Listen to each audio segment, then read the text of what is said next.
विकल्प।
ओ शांति। 16 तारीख की मुरली है। 31 दिसंबर 1987 की रिवाइज कोर्स की मुरली है। माना कि नए वर्ष के उपलक्ष्य में बाबा ने ये मुरली चलाई है। तो बाबा ने कहा कि 3 संगम बाबा देख रहे हैं। एक है बाप और बच्चों का संगम, दूसरा है वर्ष का संगम। माना 31 दिसंबर और फिर दूसरे दिन है 1 तारीख नया वर्ष। तो इसलिए बाबा ने कहा वर्ष का संगम। और बाबा ने कहा तीसरा संगम, ये संगम युग चल रहा है और तीनों ही संगम की विशेषता भी अपनी अपनी है। तो बाबा ने कहा कि हर एक संगम वास्तव में परिवर्तन होने की प्रेरणा देता है। जिसमें बाबा ने कहा संगम युग जो अभी चल रहा है तो यह विश्व परिवर्तन की प्रेरणा देता है। और बाबा ने कहा बाप और बच्चों का संगम सर्वश्रेष्ठ भाग्य, श्रेष्ठ प्राप्तियों की अनुभूति कराने वाला है। और जो वर्ष का संगम है, तो वर्ष के संगम में क्या करते हैं? सभी एक दूसरे को बधाई देते हैं। तो बाबा ने कहा तो वो तो एक दिन 2 दिन बधाई देंगे, फिर बाद में क्या? लेकिन आप बच्चों को हर एक को हर रोज बधाई देनी है। बधाई देना माना दुआएं देना। बाबा ने कहा ये नहीं कि सिर्फ जो हमारे संबंध संपर्क में अच्छे लोग हैं उनको ही बधाई देंगे, लेकिन नहीं, बाबा ने कहा कैसी भी अज्ञानी आत्मा हो, कैसी भी विकारों के वशीभूत आत्मा हो, कैसी भी आपको दुख देने वाली आत्मा हो, लेकिन सबके प्रति अंदर से दुआएं निकलती रहे। ये है बधाई देना। क्योंकि बाप भी बच्चों को बधाई देते हैं और हमारा जीवन हीरे समान बना देते हैं। तो हीरे तुल्य जीवन की बाबा बच्चों को बधाई देते हैं और बच्चे बाप को बधाई देते हैं कि बाबा ने आकर के हमारी जीवन इतनी श्रेष्ठ बना दी। तो बाबा ने कहा कि तुम बच्चे फरिश्ता समान हो, फरिश्ता हमेशा देता है, तुम देवता बनने वाले दाता हो। तो हमेशा अंदर से दुआएं निकलती रही। बाबा ने कहा कभी भी धुआं नहीं निकले, किसी के प्रति ईर्ष्या, द्वेष, घृणा, नफरत, बदले की भावना का ये धुआं नहीं निकलना चाहिए। धुआं भी बाबा ने कहा एक तो होता है जब कुछ चीज जलती है उसका धुआं निकलता है, और एक अधजला धुआं निकलता है। अधजले में से जो धुआं निकलता है उसको बाबा ने कहा व्यर्थ की बातें सुनना सुनाना पर रखना, इसको कहा अधजला धुआं। तो बाबा ने आज विशेष हम बच्चों का अटेंशन खिंचवाया है कि बच्चे किसी के प्रति भी धुआं ना निकले, चाहे कैसी भी कोई आत्मा, हर एक के प्रति कल्याण की भावना। वशीभूत आत्मा भी स्वतंत्र आत्मा बने, ऐसी दुआएं निकलती रहे, तब कहेंगे फरिश्ते समान। तो बाबा ने हम बच्चों को चेक करने के लिए कहा, अपने आप को चेक करना, कहीं धुआं तो नहीं निकलता है। सुनते हैं प्यारे बाबा के मधुर महावाक्य। मुरली का हेडिंग है बाप समान बनने का वर्ष। आज त्रिमूर्ति बाप 3 संगम देख रहे हैं। एक है बाप और बच्चों का संगम, दूसरा है ये संगम युग, तीसरा है आज वर्ष का संगम। बाप और बच्चों का संगम, संगम युग और वर्ष का संगम। तीनों ही संगम अपनी अपनी विशेषता का है। हर एक संगम परिवर्तन होने की प्रेरणा देता है। संगम युग विश्व परिवर्तन की प्रेरणा देता है और बच्चों का संगम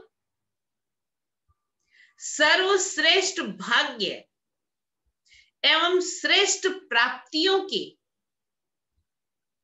अनुभूति कराने वाला है। तीनों प्रकार के संगम की बाबा विशेषता बता रहे। वर्ष का संगम नवीनता की प्रेरणा देने वाला है। तीनों ही संगम अपने अपने अर्थ से महत्व रखते हैं। आज सभी देश विदेश के बच्चे विशेष पुरानी दुनिया का नया वर्ष मनाने के लिए आए हैं। बाप दादा सभी साकार रूपधारी व आकार रूपधारी जो पहुंच नहीं पाए हैं लेकिन बुद्धि से पहुंचे, उनको बाबा ने कहा आकार रूपधारी बुद्धि के विमान से पहुंचे हुए बच्चों को देख रहे हैं और नए वर्ष मनाने की डायमंड तुल्य मुबारक दे रहे हैं, क्योंकि सब बच्चे हीरे तुल्य जीवन बना रहे हैं। डबल हीरो बने हो, जीवन भी हीरे तुल्य और इस युग में पार्ट भी हीरो पार्टधारी सारे कल्प में। डबल हीरो बने हो, एक तो बाप के अमूल्य रतन हो, हीरा डायमंड हो, दूसरा हीरो पार्ट बजाने वाले हीरो हो, विशेष पार्ट है सारे कल्प के अंदर, इसलिए हीरो हो। इसीलिए बाप दादा हर सेकंड, हर संकल्प, हर जन्म की अविनाशी मुबारक दे रहे हैं। आप श्रेष्ठ आत्माओं का सिर्फ आज का दिन मुबारक वाला नहीं, लेकिन हर समय श्रेष्ठ भाग्य, श्रेष्ठ प्राप्ति के कारण बाप को भी हर समय आप मुबारक देते हो कि बाबा ने हम बच्चों का इतना श्रेष्ठ भाग्य बनाया, इतनी श्रेष्ठ प्राप्तियां हम बच्चों को बाबा से हो रही हैं, इसलिए बाप को भी मुबारक देते हो। और बाप बच्चों को सदा उड़ती कला में ले जा रहे हैं। इस नए वर्ष में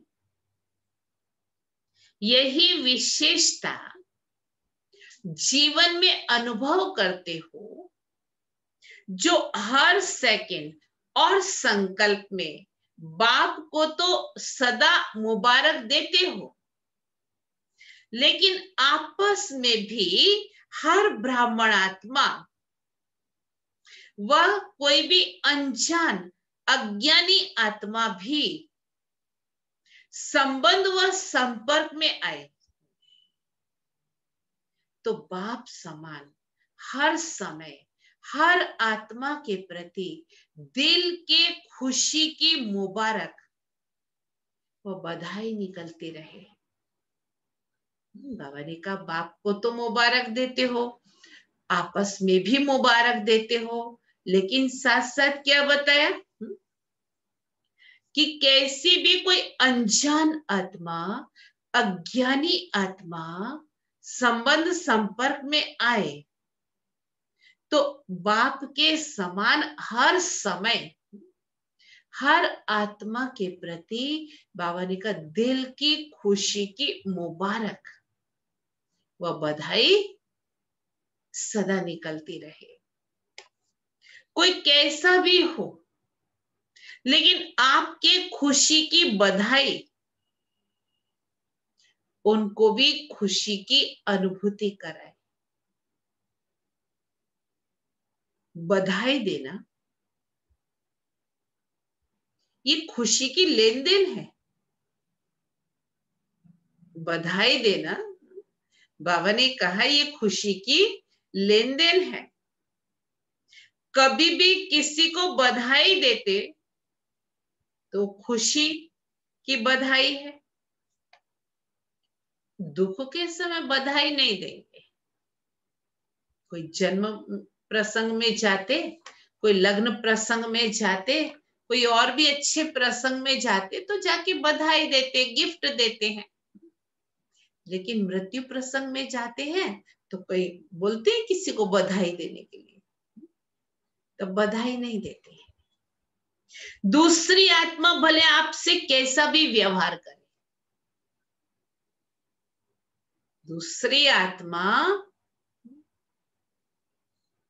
आपसे भले कैसा भी व्यवहार करे, लेकिन आप बाप दादा की हर समय बधाई लेने वाली श्रेष्ठ आत्माएं सदा हर एक को खुशी दो। वो कांटा दे, आप बदले में रूहानी गुलाब दो। वो दुख दे, आप सुख दाता के बच्चे सुख दो। जैसे से वैसे नहीं बन जाओ। अज्ञानी से अज्ञानी नहीं बन सकते। हमारी कैटेगरी को लो कैटेगरी में नहीं लाना है, हा? उल्टा अपने से उसको भी हाई कैटेगरी में ले जाना है। संस्कारों के व स्वभाव के वशीभूत आत्मा से आप भी वशीभूत नहीं बन सकते। डॉक्टर पेशेंट के पास जाए और जर्म्स ले आए तो डॉक्टर कैसा, वो क्या इलाज करेगा? आप श्रेष्ठ आत्माओं के हर संकल्प में सर्व के कल्याण की, श्रेष्ठ परिवर्तन की, वशीभूत से स्वतंत्र बनाने की, दिल की दुआएं व खुशी की मुबारक सदा नेचुरल रूप में दिखाई दे। क्योंकि आप सभी दाता अर्थात देवता हो, देने वाले हो। तो इस नए वर्ष में विशेष खुशियों की मुबारक देते रहो। क्या काम दे दिया? खुशियों की मुबारक देते रहो।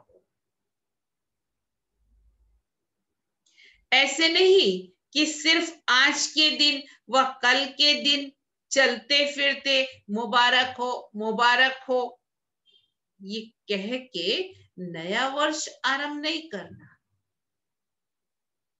हाँ, कहना भले दिल से कहना, लेकिन सारा वर्ष कहना, सिर्फ 2 दिन नहीं कहना। सारा वर्ष कहेंगे तो मना, अपने अंदर भी वो खुशी भरेंगे ना, तभी तो कह सकेंगे। किसी को भी अगर दिल से मुबारक देते हो तो वो आत्मा दिल की मुबारक ले, दिल खुश हो जाए। तो हर समय क्या करेंगे? दिल खुश मिठाई बांटते रहना। दिल की मुबारक देना अर्थात दिल खुश मिठाई बांटते रहना। सिर्फ एक दिन नहीं मिठाई खाना व खिलाना। कल के दिन मुख की मिठाई जितनी चाहिए उतनी खाना। नया वर्ष है तो स्थूल रूप से भी बाबा ने कहा मुख की मिठाई भले जितनी भी खाना हो तो खाना। सभी को बहुत बहुत मिठाई खिलाना,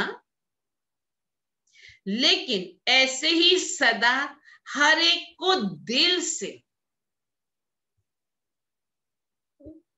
दिल खुश मिठाई खिलाते रहो तो कितनी खुशी होगी। आजकल की दुनिया में तो देखो मुख की मिठाई खाने में भी डर है।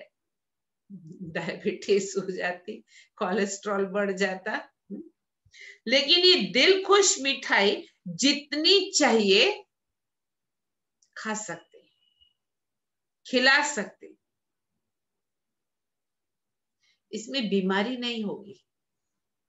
दिल खुश मिठाई में बीमारी नहीं होगी, क्योंकि बाप दादा बच्चों को समान बनाते हैं।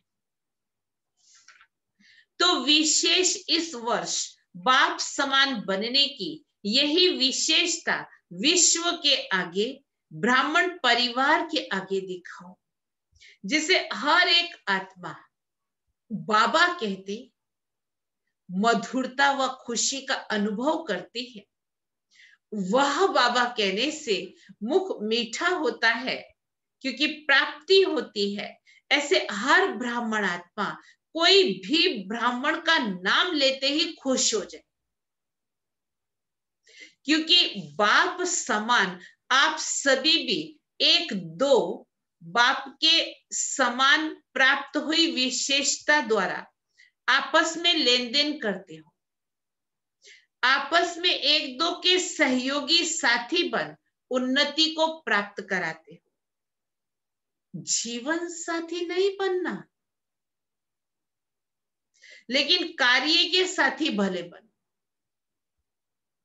हर एक आत्मा अपनी प्राप्त विशेषताओं से आपस में खुशी की लेन देन करते भी हो और सदा करते रहना।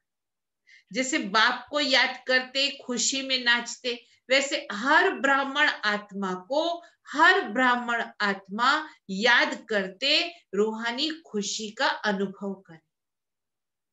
ऐसा ना हो किसी का नाम लिया और मुंह ही चढ़ जाए, ये तो है ही ऐसा नहीं।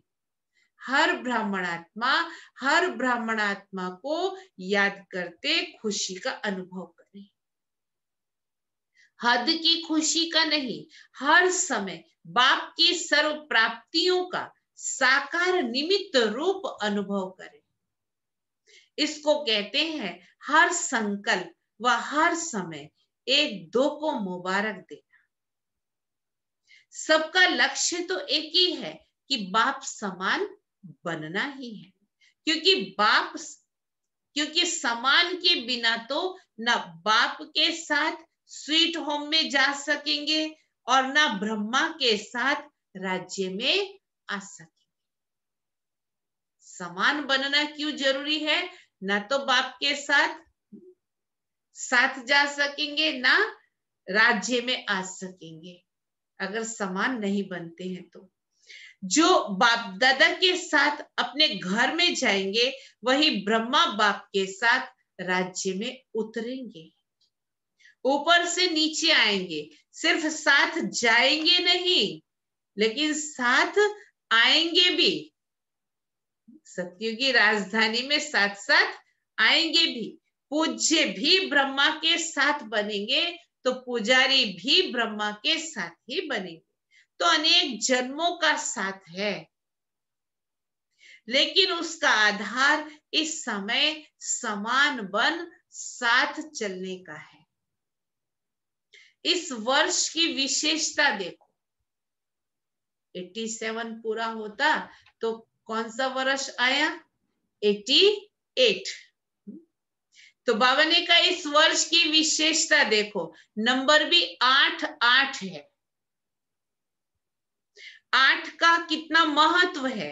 अगर अपना पूज्य रूप देखो तो अष्ट भुजाधारी, अष्ट शक्तियां उसी की यादगार है। अष्ट रतन, अष्ट राजधानियां, 8 गद्दी चलती है ना सतयुग में। अष्ट का भिन्न भिन्न रूप से गायन है, इसीलिए ये वर्ष विशेष बाप समान बनने का दृढ़ संकल्प का वर्ष मनाओ।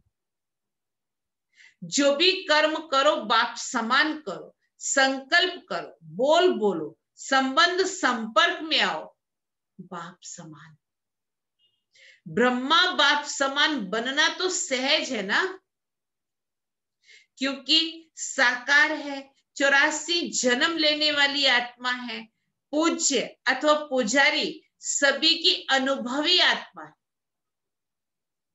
पुरानी दुनिया के पुराने संस्कारों के पुराने हिसाब किताब के संगठन में चलने और चलाने सभी बातों के अनुभवी आत्मा है। ब्रह्मा बाबा को कहा बाबा ने, तो अनुभवी को फॉलो करना मुश्किल नहीं होता है।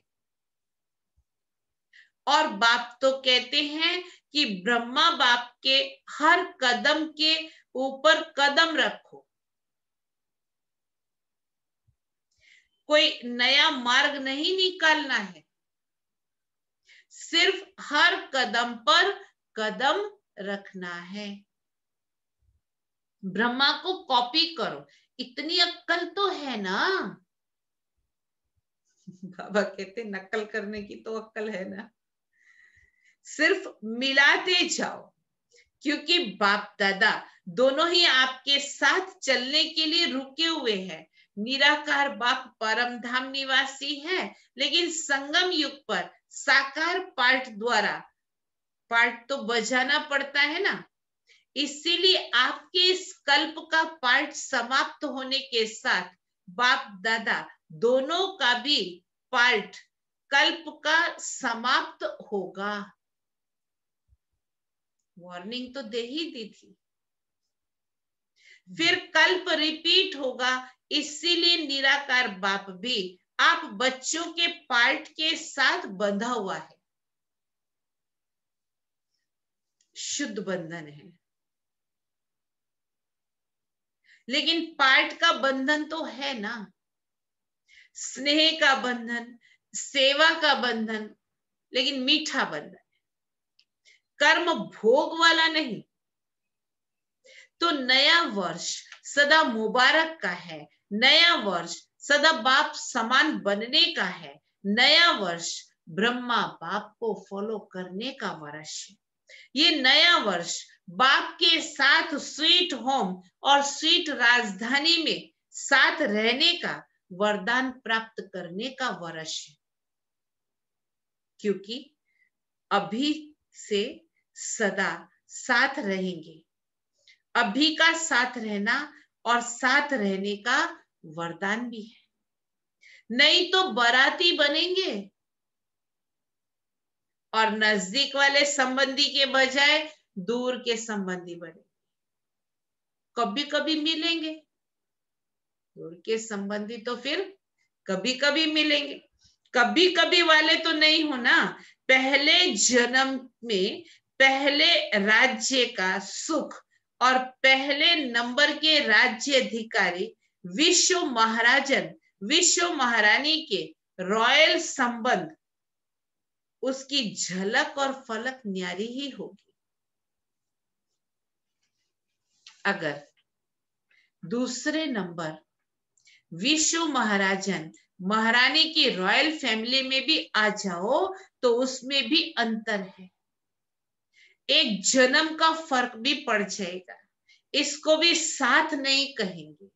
कोई भी नई चीज एक बार यूज कर लो तो उसको यूज किया हुआ कहेंगे, सेकंड हैंड हो जाती ना। नया तो नहीं कहेंगे, साथ चलना है, साथ आना है, साथ में पहले जन्म का राज्य रॉयल फैमिली बन करना है, इसको कहेंगे समान बनना। तो क्या करना है, समान बनना है या बाराती बनना है, चॉइस हमारी है। बाप दादा अज्ञानी और ज्ञानियों का एक अंतर देख रहा था, एक दृश्य के रूप में देख रहा था। बाप के बच्चे क्या और अज्ञानी क्या है। आज की दुनिया में विकारी आत्माएं क्या बन गई हैं। जैसे आजकल की कोई बड़ी फैक्ट्रीज जहां आग वगैरह जलती है तो आग का धुआं निकालने के लिए बड़ी बड़ी चिमनी बनाते हैं ना, उसमें सदैव धुआं निकलता रहता है और चिमनी सदैव काली दिखाई देती है। तो आज का मानव विकारी होने के कारण, किसी न किसी विकार वश होने के कारण संकल्प में, बोल में ईर्ष्या, घृणा या कोई ना कोई विकार का धुआं निकलता ही रहता है। आंखों से भी विकारों का धुआं निकलता रहता है। और ज्ञानी बच्चों के हर बोल व संकल्प से, फरिश्तापन से दुआएं निकलती हैं। उसका है विकारों की आग का धुआं, अज्ञानी लोगों का। और बाबा ने कहा ज्ञानी तो आत्माओं के फरिश्ते रूप से सदा दुआएं निकलती हैं। कभी भी संकल्प में भी किसी भी विकार के वश विकार की अग्नि का धुआं नहीं निकलना चाहिए, सदा दुआएं निकले। तो चेक करो, कभी दुआओं के बदले धुआं तो नहीं निकलता है। फरिश्ता है ही दुआओं का स्वरूप। जब कोई भी ऐसा संकल्प आए या बोल निकले तो ये दृश्य सामने लाना, मैं क्या बन गया, फरिश्ते से बदल तो नहीं गया। व्यर्थ संकल्पों का भी धुआं है, वो जलती हुई आग है। विकारों का धुआं वो जलती हुई आग है, वो जलती हुई आग का धुआं है। और ये आधी आग का धुआं है। व्यर्थ संकल्प, आधी आग का धुआं, ये बड़ा खतरनाक होता है। पूरी आग नहीं जलती है तो भी धुआं निकलता है। तो ऐसे फरिश्ते रूप हो जो सदा दुआएं निकलती रहे। इसको कहते मास्टर दयालु, कृपालु, मर्सीफुल। तो अभी ये पार्ट बजाओ, अपने ऊपर भी कृपा करो तो दूसरे पर भी कृपा करो। जो देखा, जो सुना, वर्णन नहीं करो, सोचो नहीं। व्यर्थ को न सोचना, न देखना, यह है अपने ऊपर कृपा करना। और जिसने किया वह कहा उसके प्रति सदा रहम करो, कृपा करो। अर्थात जो व्यर्थ सुना, देखा, उस आत्मा के प्रति भी शुभ भावना, शुभ कामना की कृपा करो। और कोई कृपा नहीं, वह कोई वरदान से, कोई हाथ से वरदान नहीं देंगे, लेकिन मन पर नहीं रखना। किसी का भी व्यर्थ किसी ने सुना दिया, उसको मन पर नहीं रखना। ये है उस आत्मा के प्रति कृपा करना। किसी के भी अवगुण चित्त पर ना धरे, ये है कृपा करना। अगर कोई भी व्यर्थ बात देखी हुई व सुनी हुई वर्णन करते हो, अर्थात व्यर्थ बीज का वृक्ष बढ़ाते, वायुमंडल में फैलाते हो, ये वृक्ष बन जाता है। क्योंकि एक जो भी बुरा देखता व सुनता है तो उसके एक मन में नहीं रखता, दूसरों को सुनाएगा, वर्णन करेगा। और एक का एक होता है तो क्या हो जाएगा, एक से अनेकता में आ जाते। और जब एक से एक माला बन जाती, जो करने वाला होता है वह और ही व्यर्थ को स्पष्ट करने के लिए जिद में आ जाता है। तो वायुमंडल में क्या फैला, व्यर्थ। ये बहुत सूक्ष्म बातें हैं, विशेष हम ब्राह्मणों के अंदर।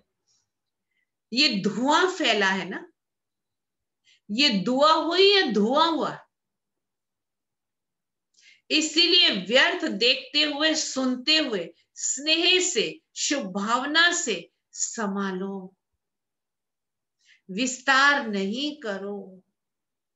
इसको कहते हैं दूसरे के ऊपर कृपा करना, अर्थात दुआ करना। तो तैयारी करो, समान बन, साथ चलने और साथ रहने की। ऐसे तो नहीं समझते हो कि अभी यहां ही रहना ठीक है, साथ चलने की तैयारी अभी नहीं करें, थोड़ा और रुके।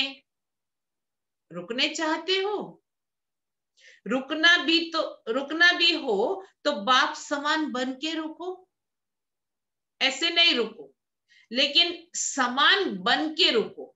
फिर भले रुको, छुट्टी है, आप तो एवर रेडी हो ना। सेवा रुकाती है, वह ड्रामा रुकाता है, वो बात और है, लेकिन अपने कारण से रुकने वाले नहीं बनो, कर्म बंधन वश रुकने वाले नहीं, कर्मों के हिसाब किताब का चौपड़ा साफ और स्पष्ट होना चाहिए। समझा? अच्छा, चारों ओर के सर्व बच्चों को नए वर्ष की महानता से महान बनने की मुबारक सदा साथ रहे। सर्व हिम्मत वाले, फॉलो फादर करने वाले, सदा एक दो में दिल खुश मिठाई खिलाने वाले, सदा फरिश्ता बन दुआएं देने वाले, ऐसे बाप समान दयालु कृपालु बच्चों को समान बनने की मुबारक। साथ साथ बाप दादा का याद प्यार और नमस्ते। हम रूहानी बच्चों की रूहानी बाप को याद प्यार, गुड मॉर्निंग और नमस्ते। वरदान, संशय के संकल्पों को समाप्त कर माया जीत बनने वाले विजयी रतन भव। कभी भी पहले से ये संशय का संकल्प उत्पन्न ना हो कि ना मालूम हम फेल हो जाएं। संशय बुद्धि होने से ही हार होती है, इसीलिए सदा यही संकल्प हो कि हम विजय प्राप्त करके ही दिखाएंगे। विजय तो हमारा जन्म सिद्ध अधिकार है। ऐसे अधिकारी बनकर कर्म करने से विजय अर्थात सफलता का अधिकार अवश्य प्राप्त होता है। इसी से विजयी रतन बन जाएंगे। इसीलिए मास्टर नॉलेजफुल के मुख से न मालूम शब्द कभी नहीं निकल सकता। आज का सोमान है, अव्यक्त वतन वासी हूं। अव्यक्त वतन वासी हूं।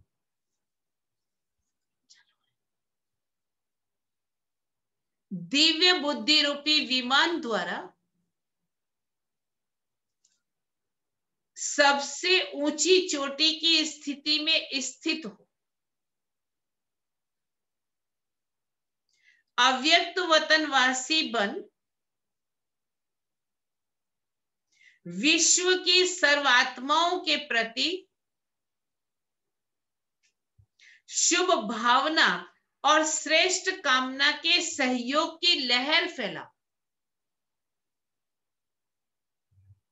योग के प्रयोग द्वारा दुखी अशांत आत्माओं को